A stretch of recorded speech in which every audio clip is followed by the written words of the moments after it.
جی دوستوں، میں ہوں عبدالباسط اور آپ دیکھ رہے ہیں کلائیڈوسکوپ۔ کل 10 نومبر 2021 کو نیو دہلی میں افغانستان پہ ایک اجلاس ہوا جس میں 8 ممالک کے نیشنل سیکیورٹی ایڈوائزرز نے شرکت کی۔ ان ممالک میں 5 تو سیٹل ایشین کنٹریز ہیں جس میں تاجکستان، ازبکستان، ترکمنستان، کرغزستان اور قزاقستان تھے، اور پھر ایران اور رشیا اور بھارت، اور پاکستان اور چائنا کو بھی انوائٹ ملا تھا، دعوت نامہ، لیکن ہم نے تو یہ کہہ کر معذرت کر لی کہ بھئی انڈیا بھارت جو ہے وہ تو اسپوائلر کا کردار ادا کرتا رہا ہے افغانستان میں، اب کہاں سے پیس میکر ہو گیا ہے۔ تو ہم نے تو معذرت کر لی، اور چائنا نے بھی بھارت کو یہ سفارتی بہانہ بنا کر اس میں شمولیت اختیار نہیں کی۔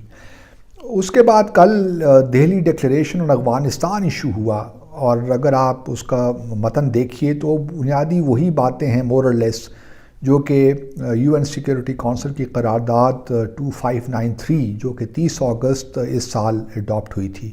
اور آپ جانتے ہیں کہ یہ قرارداد بھارت جب پریزیڈنٹ تھا یو این سیکیورٹی کونسل کا، جو منتھلی پریزیڈنسی تھی وہ اس کے تحت تھی، اور بھارت نے اس کوشش کو آگے بڑھایا۔ اور یہ بھی یاد رہے کہ بھارت نے پاکستان کی ریکویسٹ کے باوجود پاکستان کو اس اجلاس میں شامل نہیں ہونے دیا، اور دوسری طرف جو بھارت کی افغانستان کی پرانی حکومت کے وہاں پہ مستقل مندوب تھے ان کو وہاں پہ الاؤ کیا کہ وہ اٹینڈ کریں وہ میٹنگ۔ تو بھارت شرارت تو کرنی ہوتی ہے، تو دہلی میں بھی جو میٹنگ ہوئی اس میں بھی شرارت یہی کی کہ 2-3 چیزیں ایسی رکھیں جو کہ پاکستان کو نشانہ بنانے کی کوشش کی۔ ایک تو یہ کہ جی ہیومینیٹیرین اسسٹنس جی ہاں بڑی ضروری ہے، لیکن اس کے لیے ضروری ہے کہ زمینی اور فضائی راستے تارے کھولے جائیں، کیونکہ بھارت نے یہ اعلان کیا ہے کہ وہ 50,000 میٹرک ٹن گندم افغانستان کو پرووائڈ کرنا چاہتا ہے، لیکن پاکستان جو ہے وہ واگا کا راستہ نہیں کھول رہا تاکہ بائی روڈ یہ ٹرانسپورٹ کیا جائے۔ ایک دفعہ پہلے ہی مجھے یاد پڑتا ہے ہم نے الاؤ کیا تھا، 2016 کی بات ہے، 2014 کے مجھے ایگزیکٹ یاد نہیں آ رہا، ہم نے واگا کے تھرو ایک دفعہ یہ فیسیلٹی دی تھی۔ اب دیکھنا یہ ہے کہ آیا اگر کس طرح پاکستان گورنمنٹ اس پہ ری ایکٹ کرتی ہے۔ طالبان کے ساتھ ہمارے کیا مذاکرات ہوئے ہیں، طالبان نے کچھ کوشش کی ہے، کوئی ہمیں ریکویسٹ کی ہے کہ نہیں، یہ بھی دیکھنے والی بات ہے۔ دوسری طرف یہ بھی یاد رہے کہ بھارت کے آفیشلز نے طالبان کی جو نئی حکومت آئی 15 اگست کے بعد، وہاں 2 ملاقاتیں وہ کر چکے ہیں ان کے ساتھ، ایک دوحہ میں اور ایک ماسکو میں، لیکن ابھی تک ان کی کوشش یہی ہے کہ وہ دنیا کو یہی پروجیکٹ کریں کہ طالبان کو جو وہاں کے لوگ ہیں افغانستان کے ان کی حمایت حاصل نہیں ہے، لیکن جو بھارت ہے وہ افغانستان کے لوگوں کے ساتھ کھڑا ہے، اور اس لیے وہ یہ اسسٹنس بھی دے رہا ہے۔ چلیے مان لیتے ہیں کسی حد تک یہ بات درست ہو بھی سکتی ہے، لیکن یہ بھی بات اپنی جگہ حقیقت ہے کہ بہت سے افغان لوگ خوش بھی ہیں طالبان کے آنے سے، گو کہ اکنامک مشکلات تو ہیں لیکن لا اینڈ آرڈر سچویشن اچھی ہوئی ہے، اور یہ بھی افغانستان کے لوگ دیکھ رہے ہیں کہ ایونچولی طالبان چونکہ سب کنٹرول کر رہے ہیں افغانستان کو، تو اکنامک صورتحال بھی ایونچولی ٹھیک ہو جائے گی۔ لیکن کیا کیا جائے کہ پوری دنیا اس وقت جو ہے وہ خاص طور پہ کچھ جو بڑے ممالک ہیں بشمول بھارت کے، وہ نہیں چاہتے کہ افغانستان میں امن آئے، وہاں استحکام پیدا ہو، تو بڑی اسی لیے امریکہ نے جو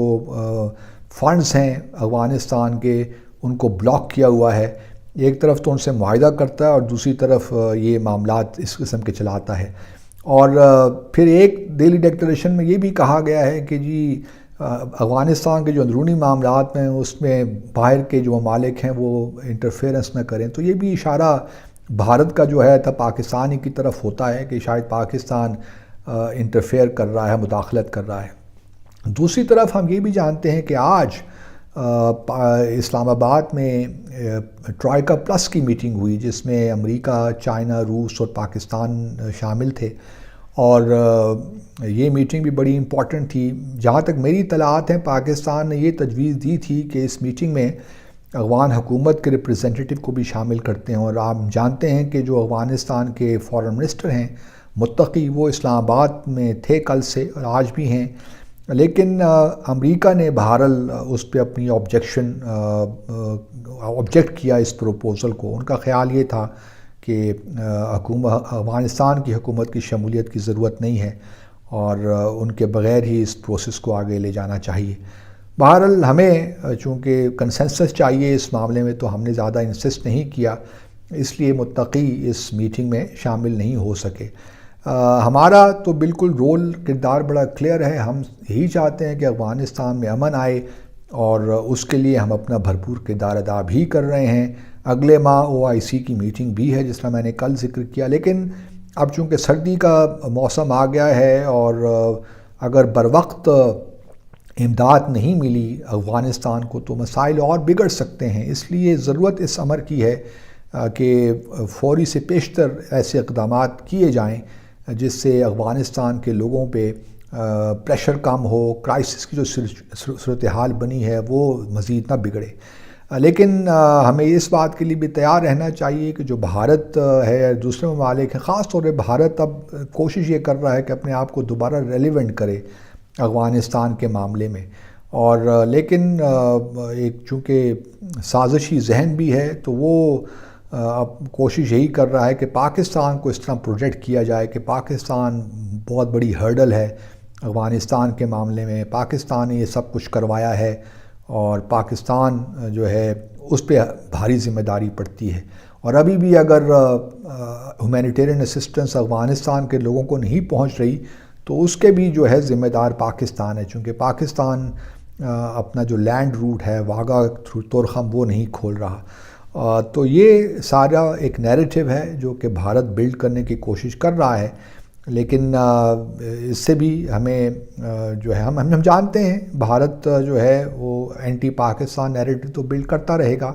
لیکن ہمیں سوچنا یہی چاہیے کہ ہم کس طرح جو کنسرنڈ ممالک ہیں ان کے ساتھ مل کر کس طرح افغانستان کی جو اس وقت کی بگڑتی ہوئی صورتحال ہے اس کو ٹھیک کر سکتے ہیں۔ یہی ہمارا ہونا چاہیے آبجیکٹو، اور میں امید کرتا ہوں کہ جو آج جوائنٹ اسٹیٹمنٹ ایشو ہوگی، ابھی تک ایشو نہیں ہوئی، تو جب وہ اسٹیٹمنٹ ایشو ہوتی ہے تو دیکھتے ہیں کہ ٹرائیکا پلس کی کیا پوزیشن ہے، آیا وہ وہی باتیں دہراتے ہیں جو کہ اقوام متحدہ کی جو سیکورٹی کونسل کی قرارداد میں ہے، یا کچھ مختلف چیزیں سامنے آئی ہیں۔ اگر مختلف زاویے سامنے آئیں گے تو زیادہ بہتر ہوگا، کیونکہ وہ جو ریزولوشن ہے اس میں جو باتیں ہیں وہ تو ناممکنات میں سے لگتی ہیں فی الحال۔